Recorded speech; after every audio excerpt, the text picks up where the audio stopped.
બરોડા ડેરીની આગામી ચૂંટણી પૂર્વે ડેરીના વહીવટને લઈને ફરી એકવાર રાજકારણ ગરમાયું છે. બરોડા ડેરીના પૂર્વ ચેરમેન અજીત ઠાકોરે દિનુ મામાના કાર્યકાળ દરમિયાન અનિયમિતતા અને ભ્રષ્ટાચારના આરોપ લગાવ્યા. અજીત ઠાકોરે આક્ષેપ કર્યો કે ગામડાઓમાં બરોડા ડેરીઓની મંડળીઓ બંધ થઈ રહી છે. માત્ર 2 લોકો ડેરીનો વહીવટ કરી રહ્યા છે. તમામ ડિરેક્ટર, ડેરીના મંત્રીઓને કંઈ પણ બોલવાની આઝાદી નથી. ડેરીમાં ગેરકાયદે ભરતીઓ કરી મોટો ભ્રષ્ટાચાર આચર્યો છે. તો સાથે દિનુ મામા સામે એક મંચ પર બેસી આ મુદ્દે ચર્ચા કરવા ચેલેન્જ ફેંકી.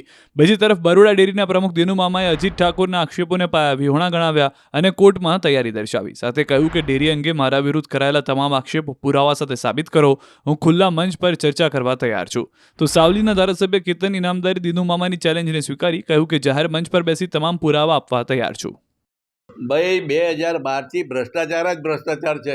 ડેરીમાં પ્રથમ કોઈને ડેરીની અંદર આવવામાં એન્ટ્રી પરથી જ રોકવામાં આવે. એ મંડળીનો સભાસદ હોય, મંડળીનો પ્રમુખ મંત્રી હોય, એમની હાક અને ધાક એવી છે કે એમની સંસ્થામાં આવતો કોઈ પણ તાલુકાનો દૂધ મંડળીનો મંત્રી કે પ્રમુખ ગભરાય છે. ગુનેગાર તમે છો.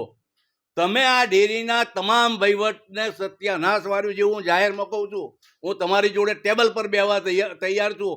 4 વર્ષથી લોકોને ઓર્ડર નહીં આપ્યા, લોકોની મિલકતો વેચાઈ, લોકોના ગાય ભેંસ વેચાઈ. તમારા અંધેર વહીવટના કારણે 2 જણ વહીવટ કરો અને તમારા 10 ડિરેક્ટરો, 11 ડિરેક્ટરો પોતાના ઝોનની ચિંતા નહીં કરતા, પોતાની મંડળીની ચિંતા નહીં કરતા કે કઈ મંડળી બંધ થાય છે. કોઈ મંડળી મુલાકાત નહીં. આજે એ 11 ડિરેક્ટરોને પૂછો કે તમારા ઝોનમાં કઈ મંડળી બંધ છે, અને એ મંડળીઓ જ્યારે કોઈ મત ના આપ્યો એવી મંડળીઓ તમે બંધ કરી દો. એ કયા અંશે એ ન્યાયની વાત છે? દરેક તમારા વહીવટમાં ખામીઓ જ ખામીઓ છે. એઓના વખતમાં એમને શું કર્યું, એટલો ભાવ ફેર આલ્યો.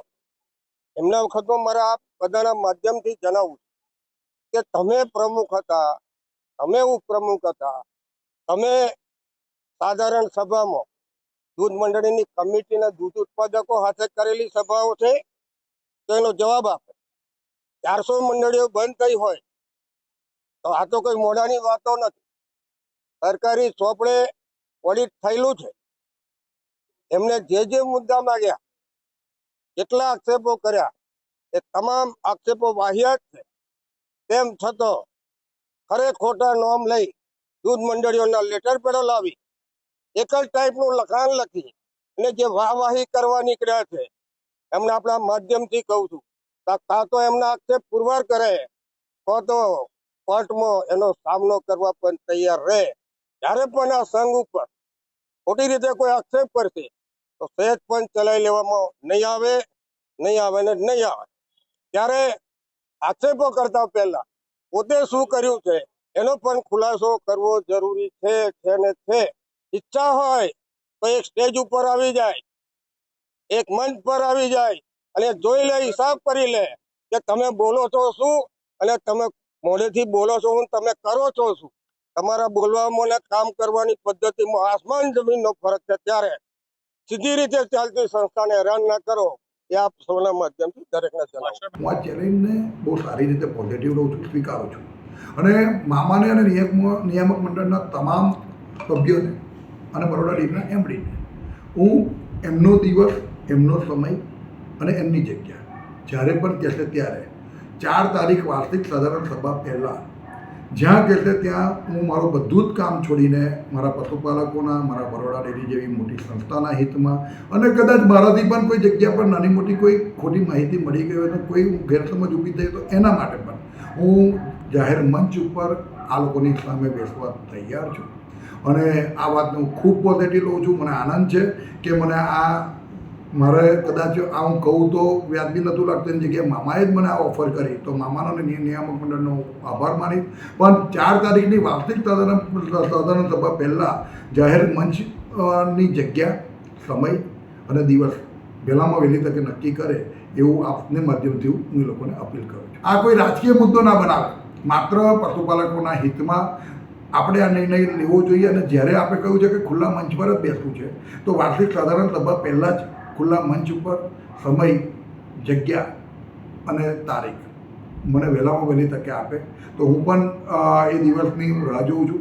કારણ કે આ વાત માત્ર મામાની કે મારી નથી, આ કોઈ રાજકીય બાબત નથી. આ માત્ર ને માત્ર એક લોકોના હિત માટેની વાત હોય ત્યારે અમે બધું જ ભૂલીને બધો સમય આમ તેમ કરીને આ સમયની હું રાહ જોઉં છું. એટલે વહેલા વહેલી તકે મને એ સમય આપે એ આપણા માધ્યમથી જણાવું છું. સાથે સાથે જણાવ્યું છે કે મારી સામે આક્ષેપ કરનાર સામે બેસી સાબિત કરે અથવા કોર્ટમાં જવાબ આપવા તૈયાર રહે. આક્ષેપ સાબિત કરવા એ વાત જે દિવસ જાહેર મંચ પર બેસીશું ને ત્યારે ખુલ્લી જ વાત હશે. જે પણ હશે એમને કદાચ કોઈ પ્રશ્ન હશે કે અમારો પશુપાલકો વતી અમારો પ્રશ્ન હશે, જે પણ હશે જાહેર મંચ પર. હવે આટલી બધી ઉતાવળ કેમ થાય છે? જાહેર મંચની જ વાત કરી તો પછી સાબિતી ત્યાં બધાની વચ્ચે જ થશે.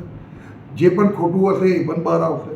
તો આપણે આટલી બધી ઉતાવળ કરવાની જરૂર નહીં. બધા સમય, તારીખ અને જગ્યા આટલી જ તમારા માધ્યમથી વહેલામાં વહેલી તકે 4 સપ્ટેમ્બરની વાર્ષિક સાધારણ સભા પહેલાં મને આપે એટલી આપના માધ્યમથી હું અમને અપીલ કરું.